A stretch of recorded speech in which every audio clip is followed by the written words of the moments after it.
Coffee Club this morning. Want to say good morning to everyone, and my co-host Brandy Abbott's on her way. Want her to wish her a very safe journey on the way here, and a happy Thursday to everyone. In our hot seat this morning, we have got the Uli guys. We have Mike and Alex Uli. Good morning, gentlemen. Good morning, Becky. Good morning. Yeah, we probably recognize Alex's voice, and he just did the political Meet Your Candidate forum with us, and thank you again for Alex for doing that, and what a great job you did. Thank you. I hope it was beneficial for everyone. It was kind of fun for you, too, because you didn't know anyone. Yeah, I really didn't. I came in with a cold slate. Yeah, to actually get to meet him and find out, about him. It was a fun night. Yeah, it was. I think it was turned out nicely.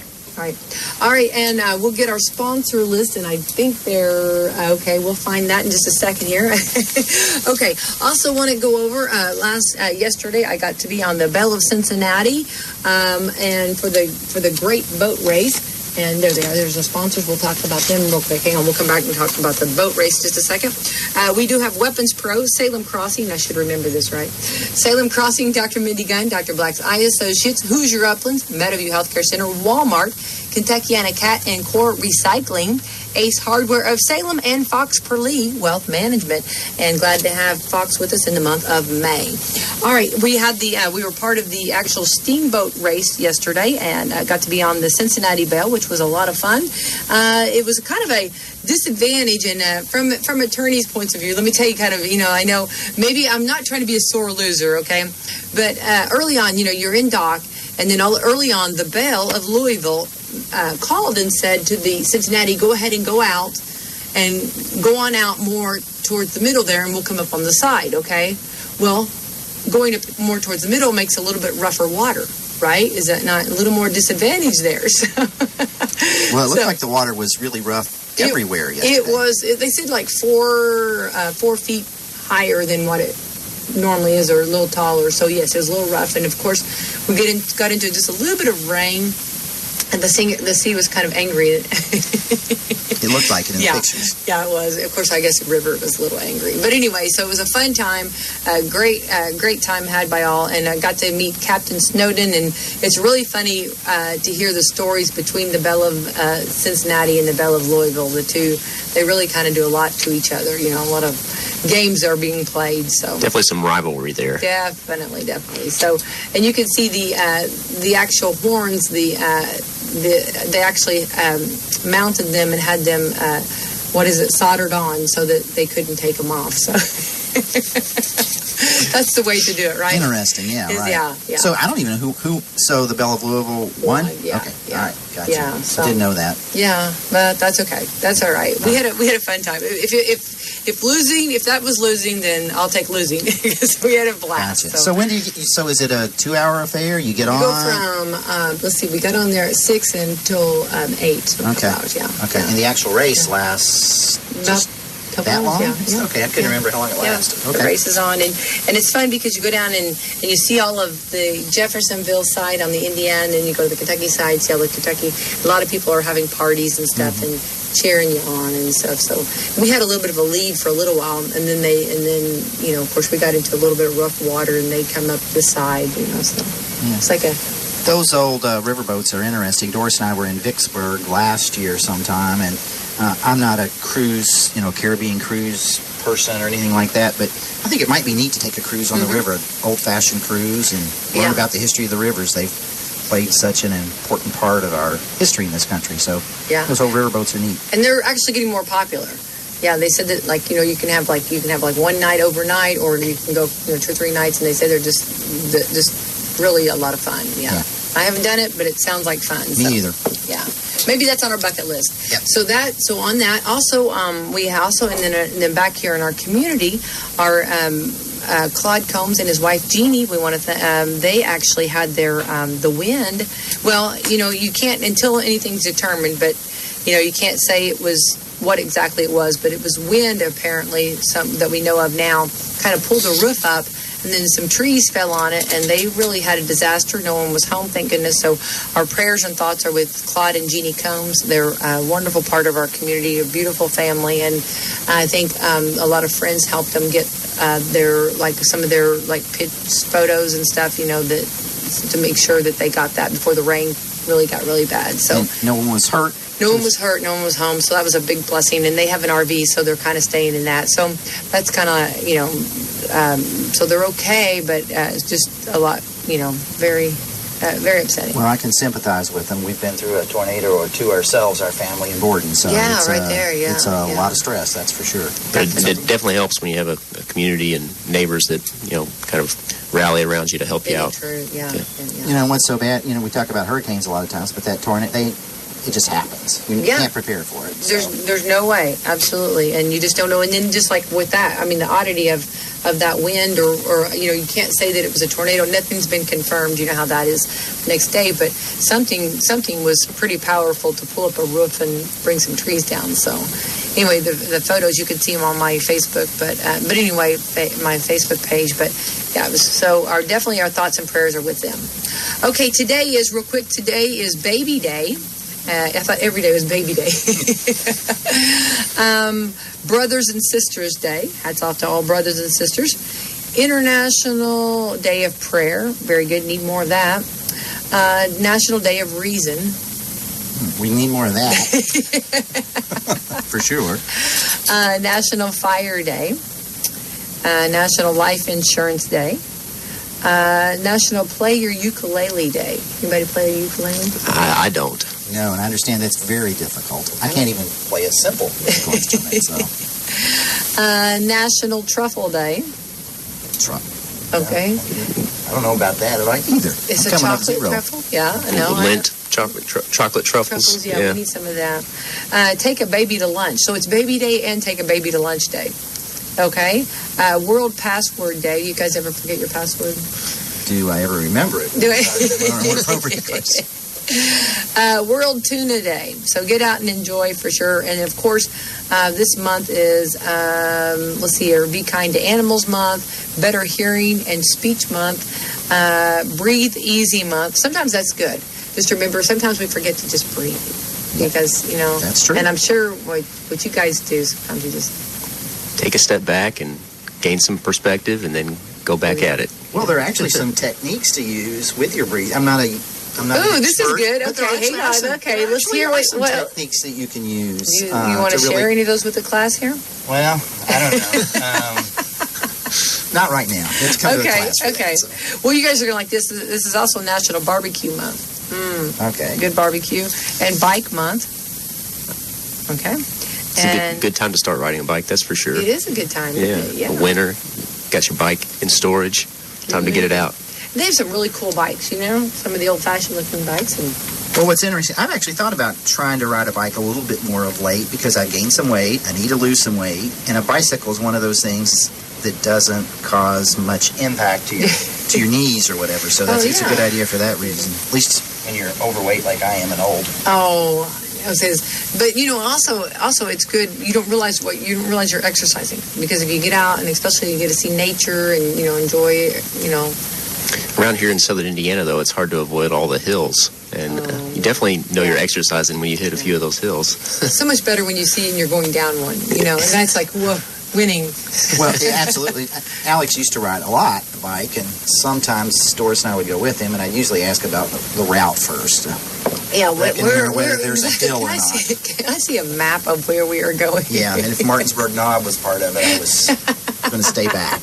You got this, Mike. Come on. Yeah, exactly.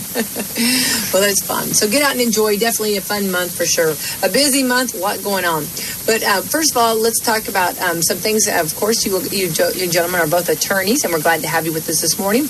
And you went to a big convention, and it was the NRA convention. So let's hear about that and give us some good reports on that. And first of all, explain what do you do and how it's set up because we've never been, and take us from the beginning when you arrive. I wish I had done a little bit of research. It was in Indianapolis this year. It actually will come back to Indianapolis in 2 or 3 years, I think it is. I'm not sure.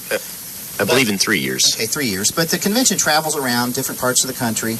It usually goes to what we would call a more gun-friendly city from year to year. Next year it's in Nashville, as a matter of fact. And it's usually in the spring, April or May. It was in Louisville a few years ago.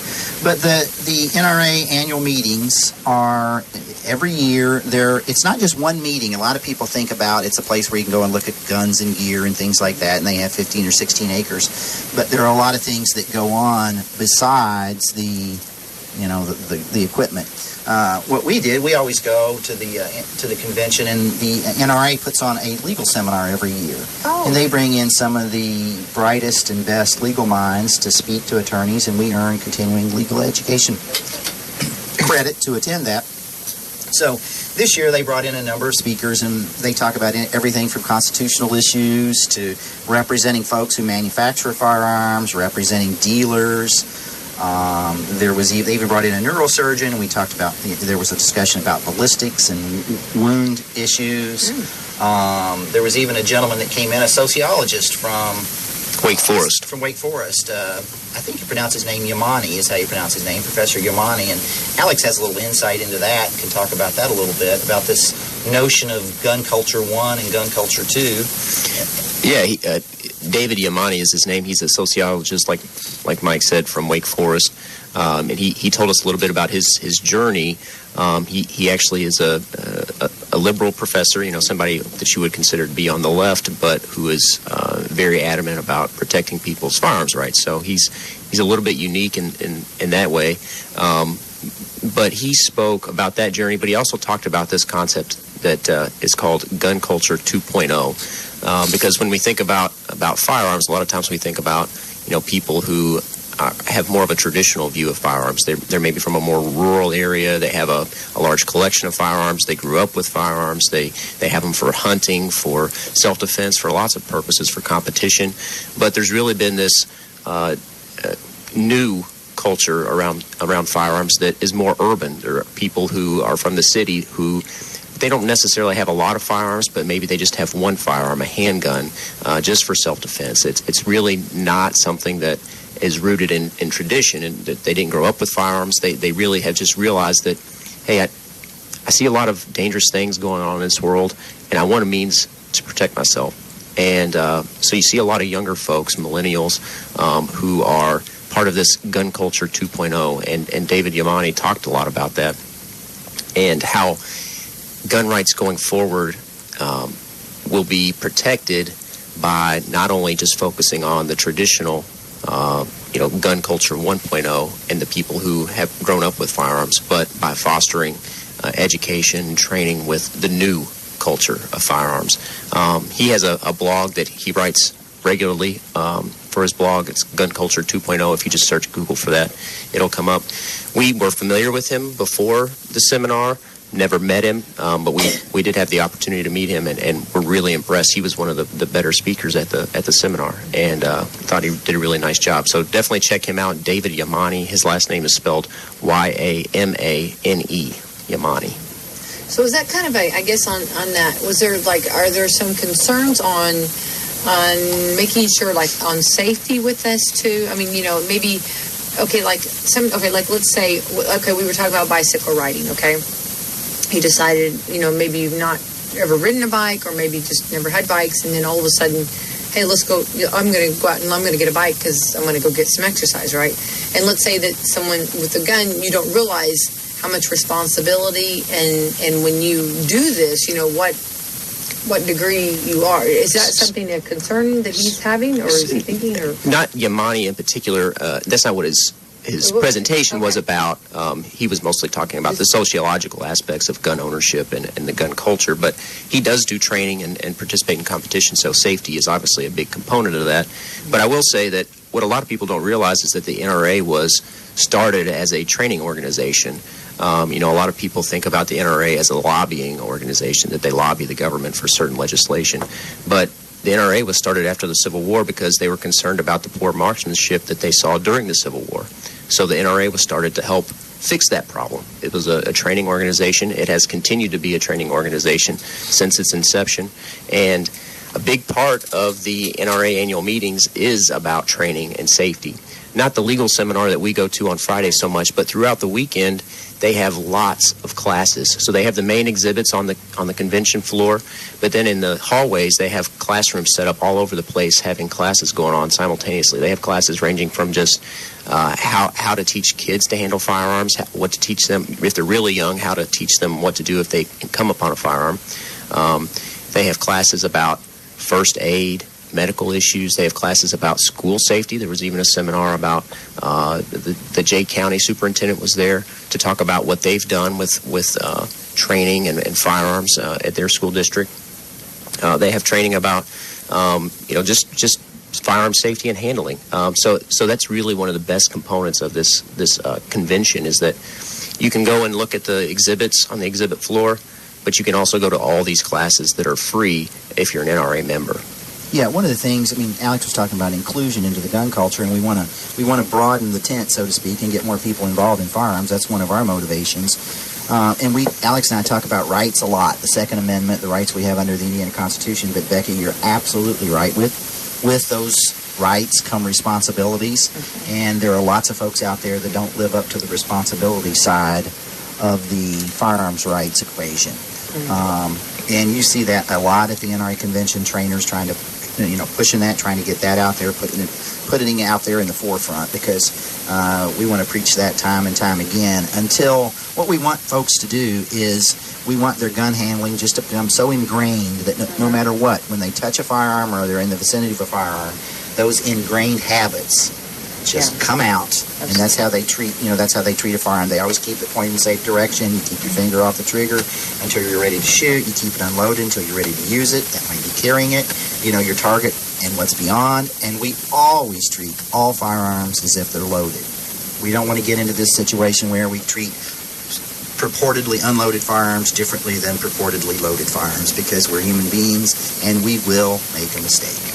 If people are safe and responsible with their rights, that will help protect our rights from attack going forward. So we really try to help people get trained, learn how to handle a firearm safely and responsibly, so that our rights can continue to go forward for generations to come. So that's really what we help, what we try to do, and what the NRA as an organization tries to do, especially with their training.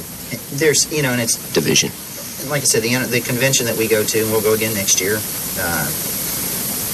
assuming everything works out okay. But, it's a place where you can mingle with other people. You make connections. You see people that you don't see except once a year. We have relationships with other trainers in the country. For instance, Marty and Gila Hayes with the Armed Citizens Legal Defense Network, they're in Seattle. We exchange emails, we talk to them, but we don't see them except once a year. So it's an opportunity to see and network with folks as well. And like I said, like Alex said, the educational component of the weekend is probably the most beneficial. And I'd like to see more people take advantage of that, actually. I think that's very important as a parent speaking. The house I grew up in, we didn't have firearms, but my father he grew up on a farm. His brothers, went hunting. It just wasn't his thing. But my parents still taught me, even though we didn't have firearms in the house, they still taught me, look, this is how you handle a gun. This is what you do. If you're at a friend's house, I think it's very important. Even if they're not in your house, you still need to teach your child what to do in that situation, because you never know what's at their friend's house.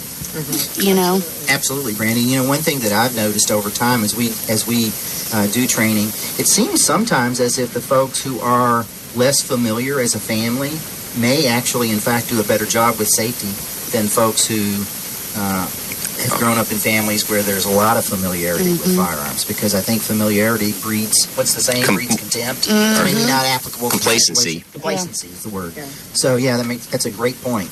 Yeah, I think it's very important. It was just something that was ingrained in it. My grandpa, he was part of the is it NRA? NRA, yes. Yes, okay. I want to make sure I was saying it right. Yeah. But he was a part of it. And it was just, it wasn't my dad's thing. It just wasn't something he was interested in. But, he still taught us the values. Like, this is, because that's what he grew up with, and that's what he was taught. And I think it's very important as parents that we need to teach our children that. Absolutely. And that's one of the things that the NRA has a program. It's called the Eddie Eagle program, and it basically teaches young kids, elementary age kids for the most part, what to do if they encounter a firearm. so we don't have an injury or even a more tragic result than that. And fostering, an emphasis on responsibility and safety in a child around firearms fosters the same importance and emphasis on responsibility and safety in lots of other areas of life going forward. If you empower your child with responsibility, Yes. they'll want to be responsible in lots of other ways going forward. So, by training your child to be safe around a firearm, that gives them some confidence that they can be responsible, and it's not like something you're protecting them from.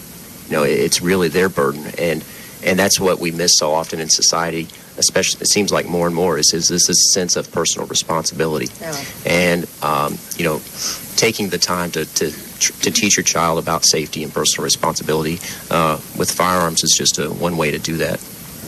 We talk about that a lot, about the responsibility of your health. Maybe just anything you do. You should know your own body. You should know your own self, and you should know responsibility. And I guess so. Is there a way of so let's say I grew up with guns, and my dad was NRA too.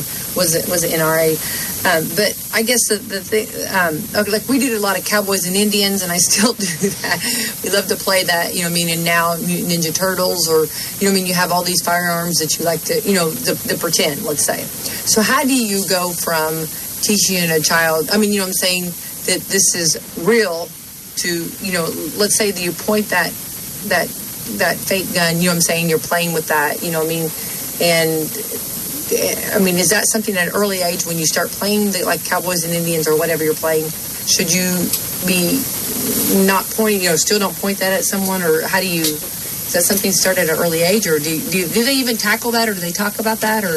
Well, some folks do, and I'm not a child psychologist and not an expert in this by any stretch of the imagination, but I think there has to. It probably at least, and like I said, I'm not an expert. At least earlier than maybe it happened than when I was a kid, we probably should transition to a situation in which the kids are treating even the toy guns in a responsible way. Mm-hmm. And like I said, I'm not an expert on that, but I think we do need to transition probably earlier in kids' lives so that we teach them the importance of handling a firearm the appropriate way. And ingraining in them, you don't point that at someone, you can point it beside them, and pretend, but don't actually point it at them, or, make sure it's not loaded, and just, you can kind of incorporate that. And like Mike said, we're not experts on this, but and it may be dependent on the child. Each child is different, but there's probably an age at which the child is responsible or smart enough to understand the difference between a toy and a real tool that could be dangerous or that can inflict harm on someone else. And that's going to be a judgment call on the part of the parent when that child is responsible or ready to know that difference. Makes sense, definitely. Now, okay, what about now, did they touch on, and I know we've got several things to cover here. I do want to welcome Brandy Abbott. Yes. Good morning. Sorry, I had to go look at fields, and I've had a meeting, and you know how it is. Tis the season for yes. Brandy needs to convert to maybe building a raft. I'm telling you. Build an ark. Yeah.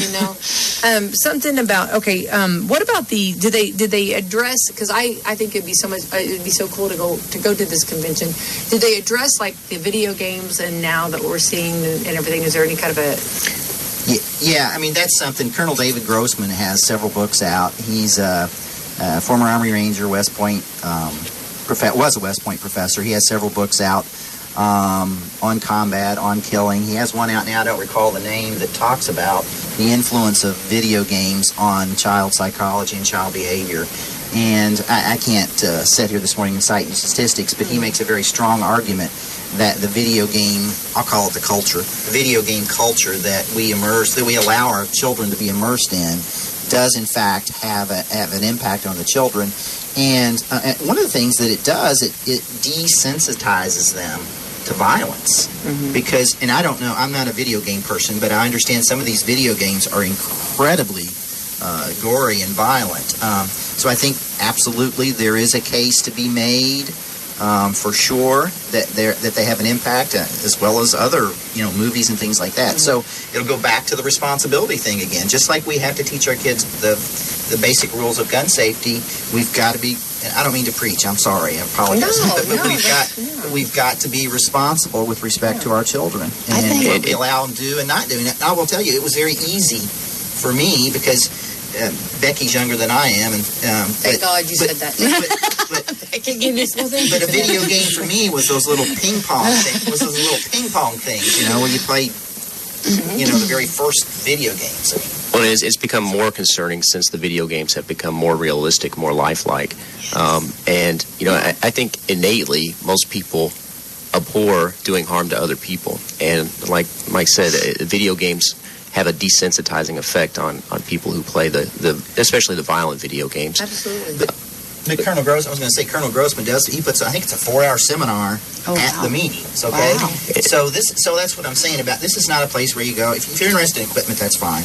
But this is a place where, you can go and discuss things that aren't necessarily directly equipment related. I mean, a 4-hour seminar with Colonel Grossman, I've heard it 3 or 4 times actually, and read his books. It's worth the trip just by itself. Yeah, and we talk about personal responsibility, but there's also, I think, a need to foster a sense of, caring for human life and children, and I don't think video games help contribute to that at all. And Colonel Grossman, he spoke on Friday. We didn't get to go this year. We've probably heard his lecture 3 or 4 times at least, but it's broken up into hour-long segments, and each hour seems like it takes about 20 minutes. I mean, it's a fantastic seminar. I highly recommend it. You're just that into it that you just don't realize how. Yeah, it's just. It cost you nothing. So. That's awesome. Yeah. So there are lots of things like that. And it's good education. Yeah, I mean, John Lott, if you haven't heard of John Lott, he's probably the preeminent economist statistician, at least on the side of folks who are more pro-gun rights. He spoke there, did several seminars. Alex has hosted him actually up at Bloomington when Alex was with the Federalist Society up there. So there are an enormous amount of just preeminent educators that talk about things that are incredibly fascinating to folks like us who need more education, like me. So. Well, you never can stop learning, that's for sure, and it's definitely, and it's we have new generations that are coming in, and it's good information, and you have to deal, I this was an eye-opener for me when we went to D.C. The millennials, they're even making hotels different now for them. They're making and I just spoke about this a couple of days ago, but like the rooms, like your hotel room, your rooms are smaller, and it's more social downstairs, like more of an atmosphere, like couches, chairs, outlets to plug in for your computer. Like it's more of a hangout area, and less staying in your room and getting you more. And this is the generation we're going into. So you would only think that now with everything, we have to educate and figure out how to accommodate and what we're into now. So I would think it would only be natural the NRA would be onto this, to knowing. I mean, years ago you didn't have the video game issues. You didn't have necessarily, maybe as the movies that we see, and I'm not necessarily knocking Hollywood, but because again, it goes back to responsibility. It goes back to the parents and making sure that they keep that communication line open. Yes, video games have changed. I have 3 boys, and our thing is like they love. 4. Well, yeah, Bubba. Sorry. Yeah, but it goes back to the whole deal of, talking to them about it. Like, there's certain ones that I don't allow them to play, but they love the Army. They are all into Army. All 3 of them. The middle one, not so much, but the other 2 are definitely in the Army. And it's like, look, this is a video game. You've got to keep that communication open with your children, and you have to talk to them. I think that's, us as parents, that's our responsibility. Brandy, I wish one of the seminars we attended up there had to do with school safety. Mm-hmm. And there were educators, teachers, parents, different folks into the crowd. It was more of an open forum, town hall kind of thing. And it was amazing how many questions were asked that needed the response that you just gave. Because they were looking for the schools and the teachers to take responsibility when it was the parents Yes. that need to take responsibility for whatever the question was associated with or whatever it's pointing to.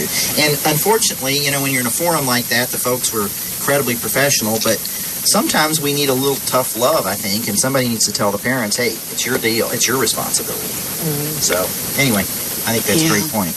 Yeah, I agree. I think it really is the responsibility of the parents, and it comes back to the concept of personal responsibility. The government can't govern responsibility. It's really up to the parents and to teach their kids, important values and life lessons. It's not up to the government. They can't legislate it. The teachers can't undo what the parents do at home. So we're advocates of small government, and we don't think the government should try to govern people's responsibility. We don't think that government can govern responsibility. So we appreciate the point that it's really up to the parents. Yeah. And it's, firearms, Brittany, we talk about them, but to me anyway, they're kind of like these instruments or representations of liberty. But with that liberty comes this responsibility in lots of facets, all facets of our life. So that's what it's all about. But a big component of that is education. Yeah. And that's what these seminars are really about, is helping educate people so that they can be more responsible. Are they well attended? Very well attended. A lot of there were 81,000 people, over 81,000 people there this weekend. Wow. Well attended. And the classes are well attended. The convention floor is busy, especially on Friday and Saturday. And as a matter of fact, I just saw last night they had a stat about crime in Indianapolis during the convention.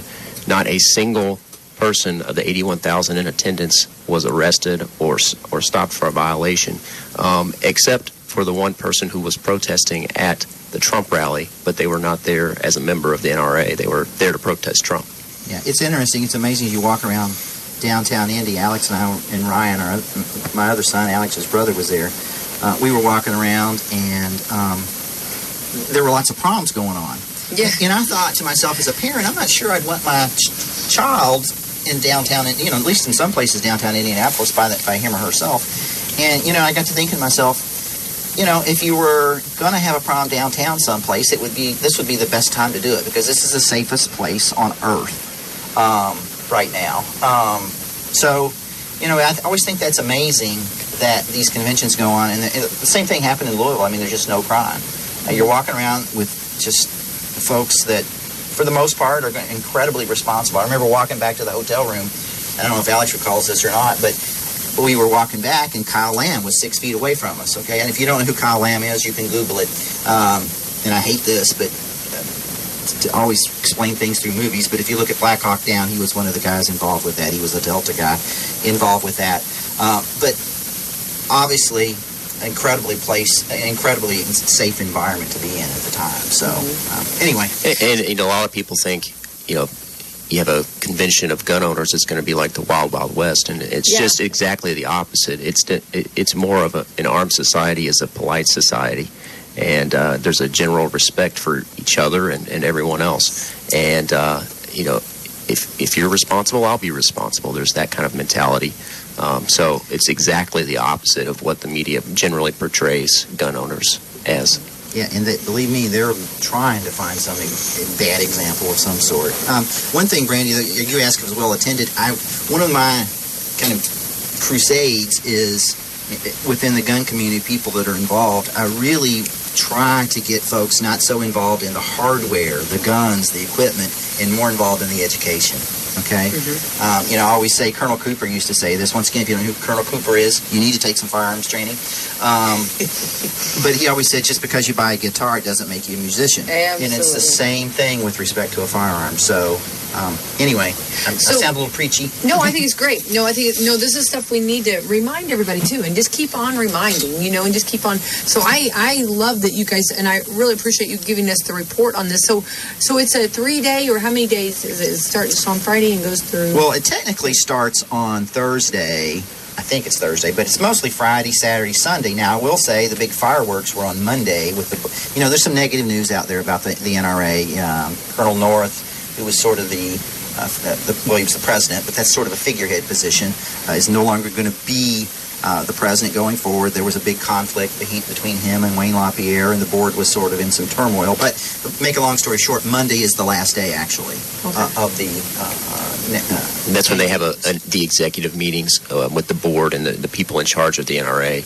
And so that's when everything kind of wraps up, is on Monday. So, and there's been a lot of turmoil with the NRA since in the last year or so, particularly with regard to a couple issues.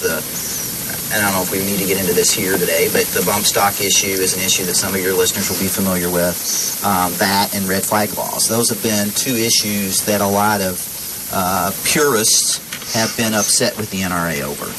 Just give us a little bit, the elevator speech of each one of them. Oh, yeah. So...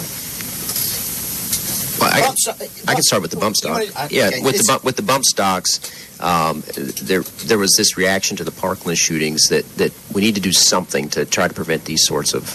That's the Parkland shooting. The shooting was the Mandalay Bay shooting in Las Vegas in October. I think it was in October. It was in the fall of 2017. The murderer there killed 50 some odd people, maybe injured in the hundreds. There was some at least in his room, they found these things called bump stocks.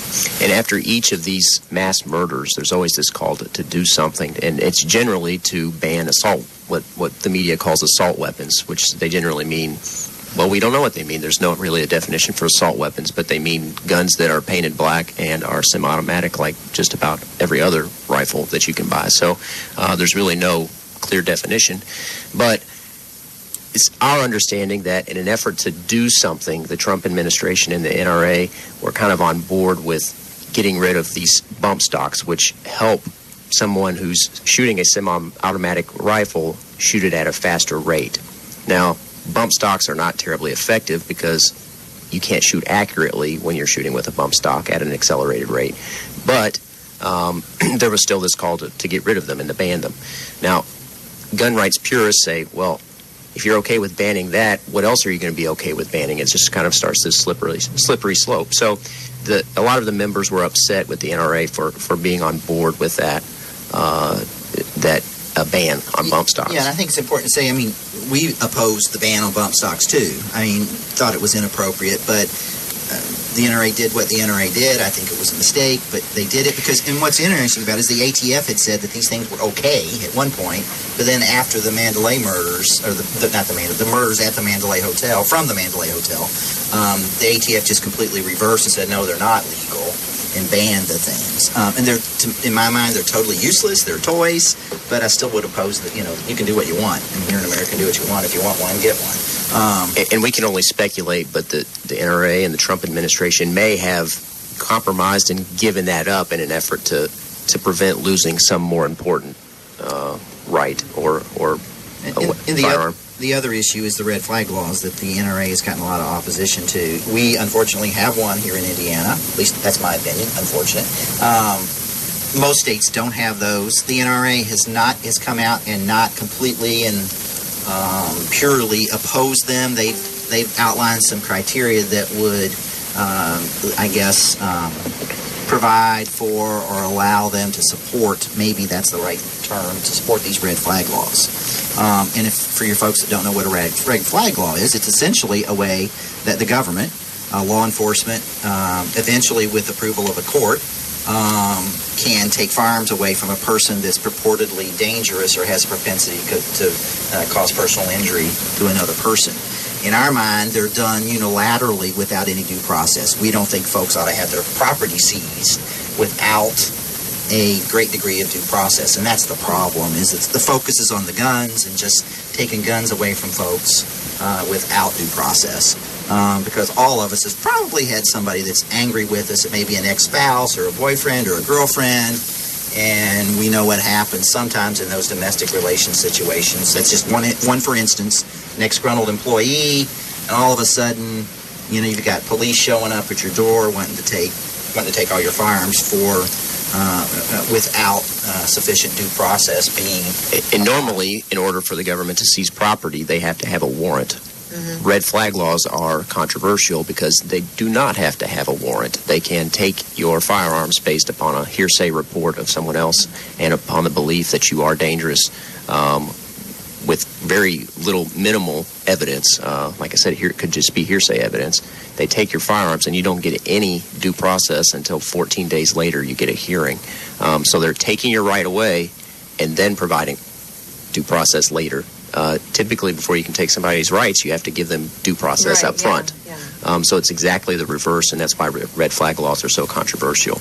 At least those here in Indiana. We're talking about the Indiana law. There's a move to have a national red flag law as well, but I don't want to get into the weeds of red flag law. Well, listen, we've got so much to cover here. Yeah. So and Pence was up there. So what was some of the different? Did you get to hear him speak, or Trump, or? That was on Friday. We were at the legal seminar, so we didn't go to the. I just wondered what some of the topics that they had spoke on.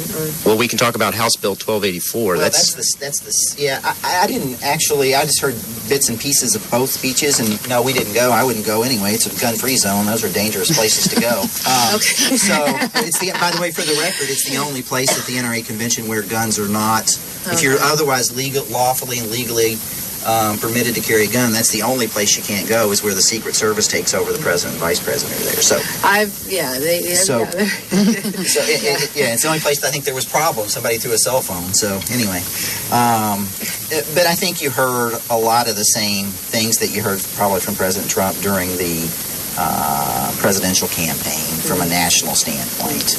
And there's, quite frankly, the Republicans controlled the House and the Senate and the presidency, and at least in my estimation did almost absolutely nothing for gun owners and gun rights while they controlled it. So I don't think there's any reason to think that now that they've lost the House that they're going to do any better.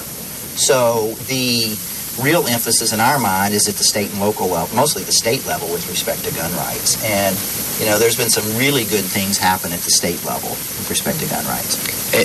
And President Trump signed a document that was withdrawing the United States from United Nations Arms Treaty. That was the main news from his portion of the event. But Governor Holcomb here in Indiana signed at the same event into law this House Bill 1284, which is really the most important, or I think most interesting thing for the listeners here in Indiana. Yeah, and it's interesting that bill that Trump signed. I will tell you, the Senate had not ratified it.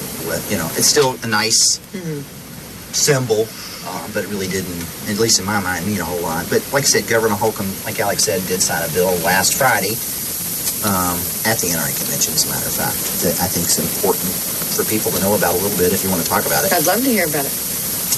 And by the way, I want to say up front that Jim Lucas, who's a state representative, not ours, I don't live in Seymour, but he's a state representative in Seymour. He is really a warrior for freedom in the Second Amendment, okay? So he is, and Ben Smalt's another representative, and even another attorney that Guy Relford up in Indianapolis. He's not a representative, but he's had a big impact on this as well. So those three folks and some other folks are really, I think, the ones that have shepherded this to passage in the legislature, and I just want to thank them for that, because you ever get a chance to have Jim Lucas on the radio? He's an awesome guy. Anyway, what this bill does in part is most things that lawyers write. It's complicated, but one of the things in Indiana, if you're justified in the use of self-defense and the prosecutor decides not to prosecute you, whatever county you're in, that still leaves you open to a civil lawsuit. And we see this in many cases. A criminal robs a convenience store, the clerk uses a gun, defends him or herself, shoots the bad guy, the criminal's deceased. Then the criminal's family comes in and says that, Johnny was just misunderstood, you shouldn't have shot him. I'm being facetious. You were negligent in firing at the person that was attacking you. People realize that. So you're not going to jail, but you could still be liable for money damages as a result of the person dying who attacked you. Yeah, so the criminal or the criminal's family or the criminal's estate sues the person who was not prosecuted. Police, local prosecutor decides that, there should be no prosecution. It was a valid self-defense situation. But you still have to face that lawsuit. You have to hire an attorney. You have to spend a lot of money on an attorney, which Alex and I don't necessarily think is a bad thing, but just kidding. But you have to hire an attorney. You have to go through that process. Yeah. Well, what this bill does is say essentially this, and you've got to pay your attorneys under the old law, attorney fees. But what this bill does essentially now is say, listen, if the police and the prosecutor think that this was justified or don't prosecute you, that's a prima facie case that the civil case should be dismissed. There's a rebuttable presumption that you were justified even in the civil case.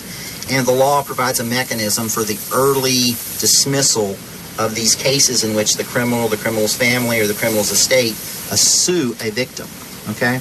And probably more importantly even than that, these mechanisms that are in place, it allows you as a person who was a defendant in a civil case and justifiably used perhaps deadly force, or it doesn't even have to be deadly force, but used reasonable force to defend yourself, to recover attorney fees from the plaintiff who sued you. So, most cases, both sides have to pay their own attorney fees. But in this case, with this new law, you're going to be able to recover attorney fees if you're unjustifiably sued in civil court after a justified self-defense incident. Yeah, so if the assailant's family sues you and your case is dismissed, they have to pay your attorney.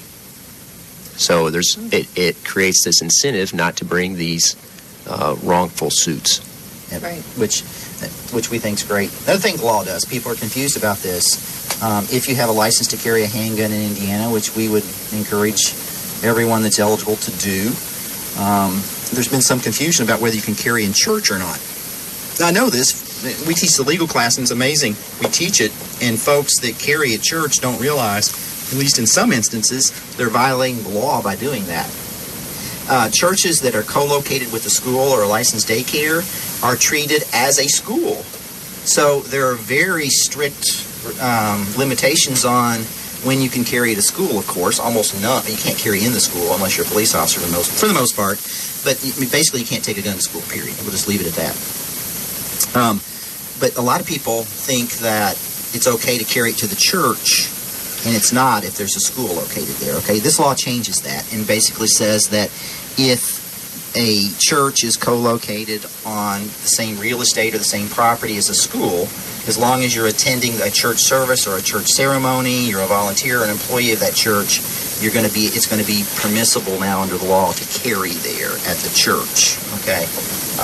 But once again, it has to be in connection with attendance at the ceremony, okay? So, and that happens. There are a lot of big campuses where there's a school that's Monday through Friday, and Sure. There's a church on Sunday, and it's technically illegal, to carry there. And there may be a church across the street with no school on the property, and you're illegal there. So this change in the law is important. Or even a church that just has a daycare during services could potentially be considered a school. So are both bills have passed already? Mm-hmm. Yes. They were signed into law on Friday. And the immunity provisions are effective immediately. I think that the church carry provisions are not effective until July 1st. So there's been the law is the same today as it has been, but I think it'll change on July 1st. There's some question about when it's effective, but for safety purposes, I'm going to say July 1st is when it's effective, 2019. Well, and the last thing that the law does, the new law that might be of interest to the listeners, is it changes licensing fees and time frames for a license to carry a handgun. Do you want to talk a little bit more about that? Yeah, and basically what it does is it's going to change our 4-year license to carry a handgun to a 5-year license, and in 2020 that license will be free. You'll no longer have to pay the state to exercise a constitutional right, which we think is a good thing. Yeah. Don't think you ought to have to pay to exercise your rights. Because this has been winning, right? Yeah, exactly. Yeah. So, and it's also going to lower the fees associated with a lifetime license, and you'll be able to have actually a lifetime license and a 5-year license. And you might say, well, why would you want to do that? The 5-year license, when you get one of those, every 5 years, law enforcement's going to have to do certain background checks, check certain databases, basically do this almost the same thing they would do with a NICS background check when you buy a gun. So therefore, I think what will happen is your 5-year license will serve as basically the background check when you buy a gun. You won't have to go through that background check like you do now if you have that 5-year license. That'll be handy. Because let me tell you, sometimes we have, because like I said before, we have boys, so, they like they like to go hunting and have their little guns and stuff like that. But the first time we bought one, I don't know why, but it took forever for my husband's background check to go through. The second time was a breeze. Third time we did it again, it took forever again. And I'm like, why? We've already got, you know what I'm saying? And nothing's changed. Well, there's a lot of conjecture about why those things happen, and who knows. But that's one thing the 5-year license I think will do. Now, the lifetime license won't. That's why they're going to allow you to have both. Gotcha. Okay? And I don't know what'll happen. I mean, Alex and I are advocates for a no license at all constitutional carry. If you can otherwise possess, lawfully have a firearm, we think you ought to be able to carry one. It shouldn't have to go say "Mother, may I" to the government about, can I exercise a right? You don't have to have a permit to speak. Why should you have to? That's your First Amendment right. Why should you have to have a permit that you pay the state for to exercise your Second Amendment right? Yeah. So that's kind of our position on and I that know issue. Somebody's out there saying you can't go into a movie theater and yell fire. But you can. The repercussions are after you're not responsible. There are very few prior restraints with respect to free speech. So anyway, just to get that out there, somebody's thinking that. But the licenses, the lifetime license, I think the fee is going to go down for that as well. So all in all, the point is, I don't think anything's going to happen at the national level that's good anyway. But positive things are happening at the state level, okay? And this is the way the founders meant for it to work. Yeah. Okay? Indiana is doing some good things. Are we perfect? No, but it's moving along. So that's a good. So if you're somebody that advocates for freedom and individual responsibility, guys like Jim Lucas are fighting the fight and doing a good job. It's a federalist system where local and state governments are supposed to have most of the power, not the national government. And we think that's why events like the political forum are so important, to get people more engaged in local politics. And if people get more engaged, you can make more of a difference at the local level than you can make at the national level. Yeah, because Alex, I think the other night said, what is it, 1 in a billion chance your vote? There's 1 in 3 billion chance that your vote in Indiana for a national presidential election will actually have an effect on the outcome. The chance that your vote will have an effect on the outcome of a local election is far, far greater. So not only your vote certainly counts in a national election, like they literally count it if you're lucky, I guess. But it doesn't make that much of a difference. At the local level, it counts and it can make a difference. I'm going to have you after the program. We're going to do a public service announcement on that, because that was awesome that you said. You said it the other night, and then it brings back, because sometimes, so many times, and just like next Tuesday when everybody, says, "Oh, I'm not going to go. It doesn't make a difference," or "Oh, my vote doesn't count." Does it really? And that right there needs to be reminded of how much at a local level it does matter, and it is important to get out and vote. And so many times we have so low voter turnout. Please listen to your forums. Know your exactly. I mean, I was able to come home. I appreciated that. Thank you so much. Thank you for being the commentator through all that. I was able to come home that night and listen to it after the ball games, and even though I can't vote because I don't live in the city, but it's still nice to know. But it's nice to know. Yes. And with you being an employee of the city, there are whoever will be affecting the way you do things.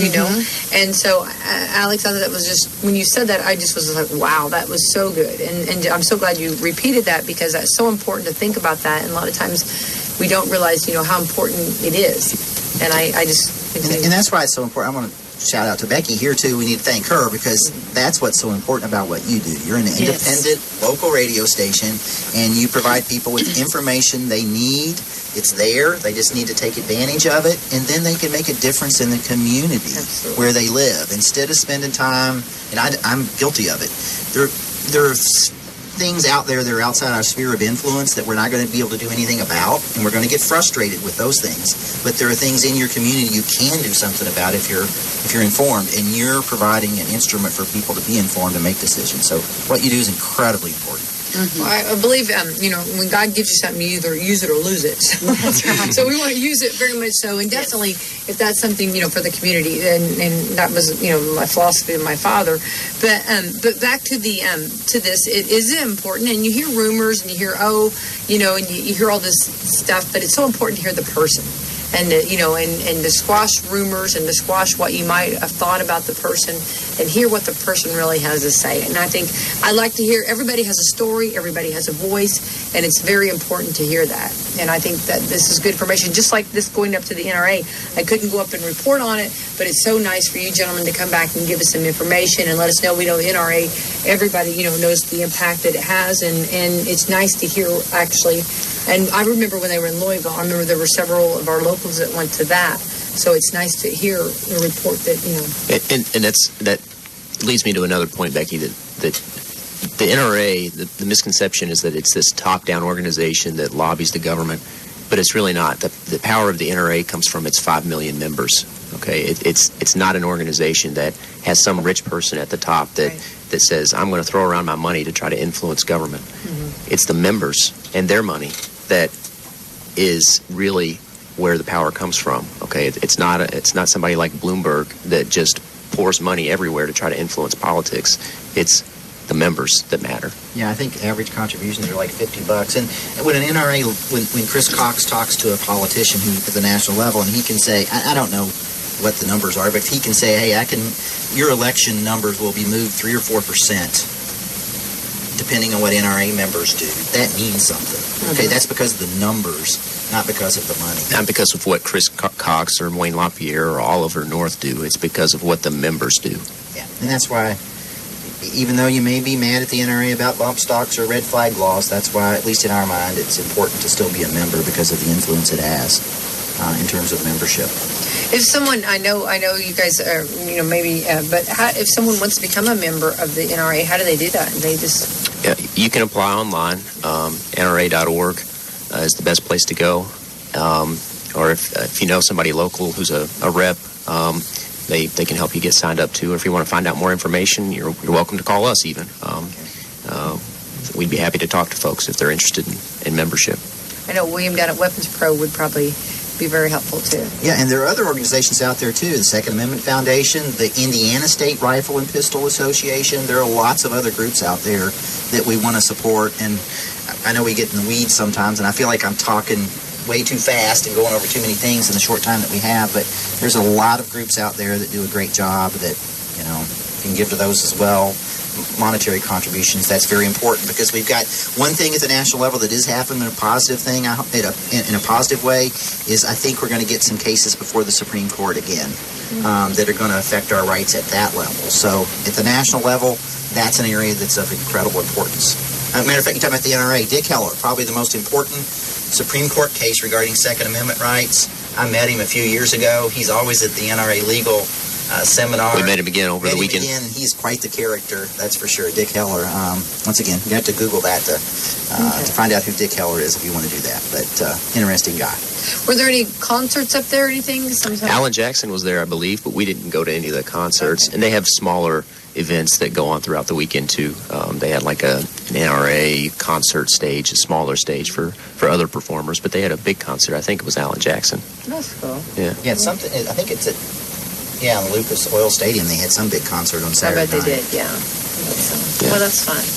Well, I really appreciate it. It's good information, and I think, too, the education, keep reminding people, and I think consistency, just reminding people over and over. And I think, we talk in so many different topics that people that sit in this room, we talk about taking responsibility, knowing and being active, and, of course, from a school corporation, we say, please, parents, we want parents involved. We want parents to be there, parents to, it's a partnership, It is. And it takes a village. It does take a village. It's true. It's the old saying, it takes a village to raise a child, and it really does. Yeah. But really does. Strong communities are built on strong families, so definitely got to get back to the basics in terms of personal responsibility and strong families. So. The NRA is calling. Shut those guys up. You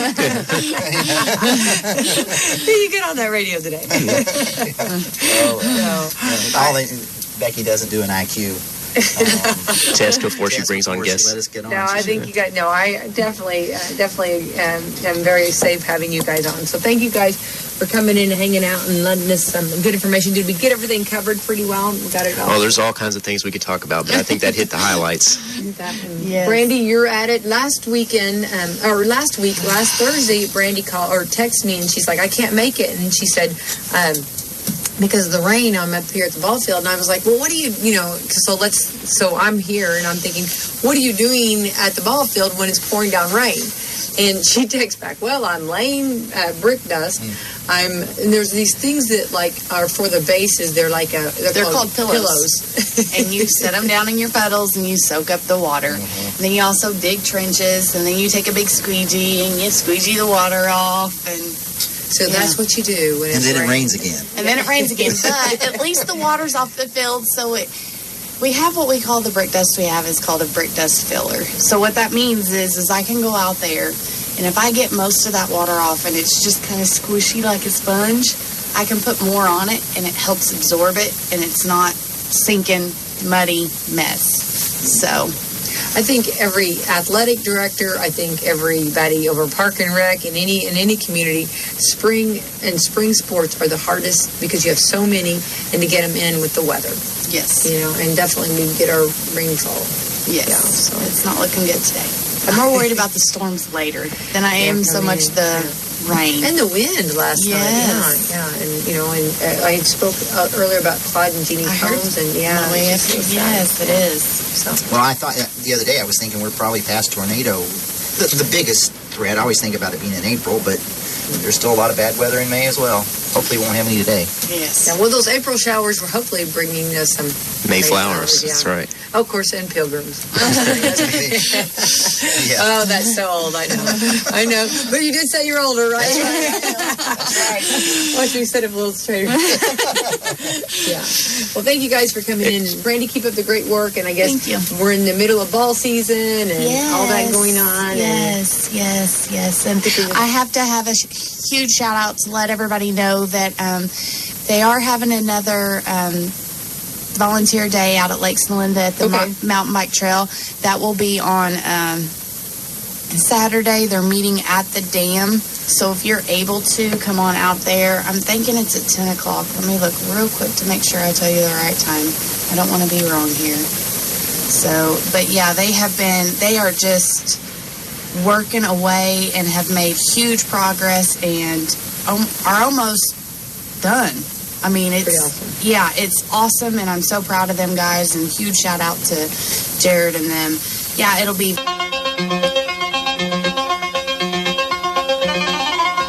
1:35. Any help will be greatly appreciated. Bring work clothes and gloves.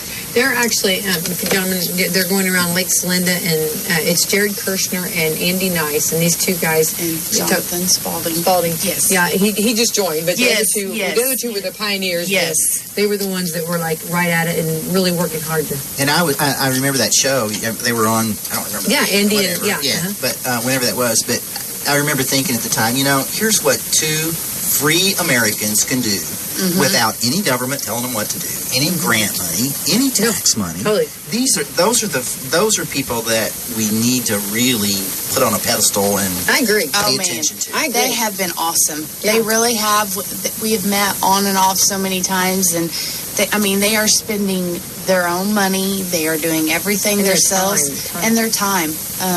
Their time is unbelievable that they've spent out there, and I could never repay them for what they're doing for our community, and I will forever be grateful for them for doing all this. So when you read the news and hear all the negative things, you need to think about folks like that. Absolutely, Yes. and you think about too. This is putting your money where your mouth is, so to speak. I'm saying this is the saying, "Oh, I wish somebody would," or "Hey, this is a great idea." This is actually, stepping out and putting it in action.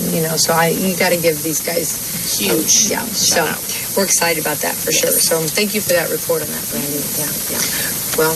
And Becky, if it's okay, I'd like to make just one last plug. If people want to know more about the things we talked about today, we write on a blog about a lot of these issues, Okay, and great. so they can read more about this kind of stuff at ulilaw.com. And like I said, they're welcome to call us too, 812-567-3848. So this is my shameless plug for the end there. Absolutely no. Well, it's funny. Definitely. You spend so much. At least I do. Alex doesn't. He's a better writer than I am. But you spend so much time writing it, and you think it maybe helps somebody. So if it helps somebody to understand Absolutely. the law, the legal things, particularly with regard to firearms, we hope people take advantage of it.